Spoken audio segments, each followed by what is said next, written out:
इधर डीपीएसजी गाजियाबाद ने एक दिव्यांग का स्कूल में एडमिशन लेने से मना कर दिया।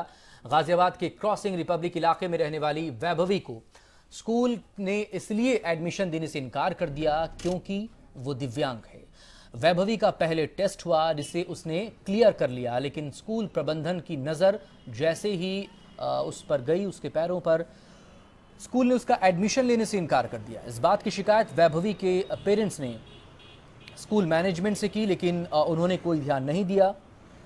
वैभवी को 11वीं क्लास में एडमिशन चाहिए था क्योंकि आसपास के स्कूलों में उसके ह्यूमैनिटीज सब्जेक्ट से जुड़ी पढ़ाई सिर्फ यहीं पर होती है, लेकिन बच्ची के साथ इस भेदभाव के बाद जो अभिभावक हैं वो काफ़ी आहत हैं।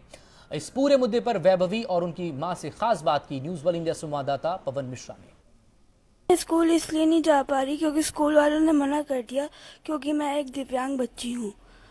और गवर्नमेंट इतना काम कर रही है बेटी पढ़ाओ बेटी बचाओ बेटी पढ़ाओ के मोटो पे, और मेरे साथ ऐसा हो रहा है, मैं ये नहीं सह पाऊंगी।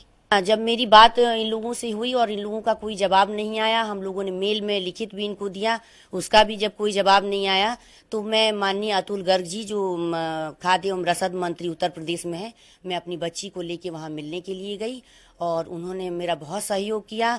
और फिर उसके बाद उन्होंने प्रिंसिपल से बात की और मुझे और मेरी बच्ची को डीपीएसजी स्कूल 27 अप्रैल को भेजा। ये बहुत बड़ा नाइंसाफी है और मैं पूरे देश के, ये अब मेरी बच्ची का सवाल नहीं है, मैं पूरे देश के लिए इस लड़ाई को लड़ना चाहती हूँ।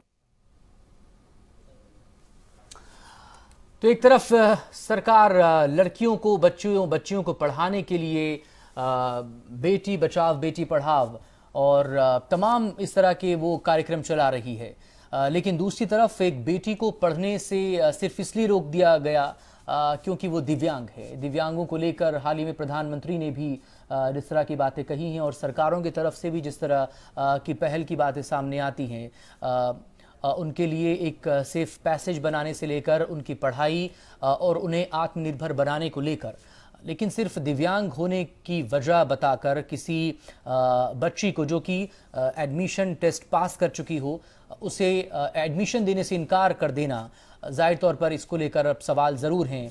अब स्कूल इस पर अपना क्या पक्ष रखेगा, इसका तो इंतज़ार करना होगा, लेकिन जाहिर तौर पर जो भी खबरें सामने आई हैं वो किसी भी लिहाज से सही नहीं कही जा सकती। ख़ासतौर पर उस बच्ची के मन पर, उसके मानसिक उस पर किस तरह का दबाव होगा, क्या उसने सोचा होगा इसको लेकर भी बहुत से सवाल हैं। पवन मिश्रा हमारे साथ जुड़ गए हैं। पवन, स्कूल की तरफ से क्या कोई सफाई इस पर आई है, और अगर प्रशासन को लेकर बात करें या सरकार को लेकर बात करें, क्या कोई कार्रवाई होगी, क्यों एडमिशन नहीं दिया गया? सबसे पहले आपको बता दें मकसूद कि जब मैं डीपीएस स्कूल में गया तो कम से कम 15 से 20 गार्ड मुझे आके घेर लिए गार्ड ने, और गेट को बंद कर दिया गया।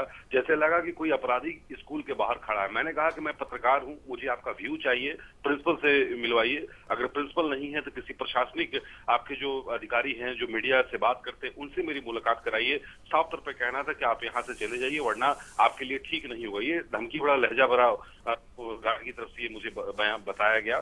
फिर मैं वहां पर काफी देर प्रतीक्षा करता रहा। इसके अलावा उच्च अधिकारी से भी मैंने बात करने की कोशिश की, तो हालांकि इस मुद्दे पर कोई भी बात करने को तैयार नहीं है।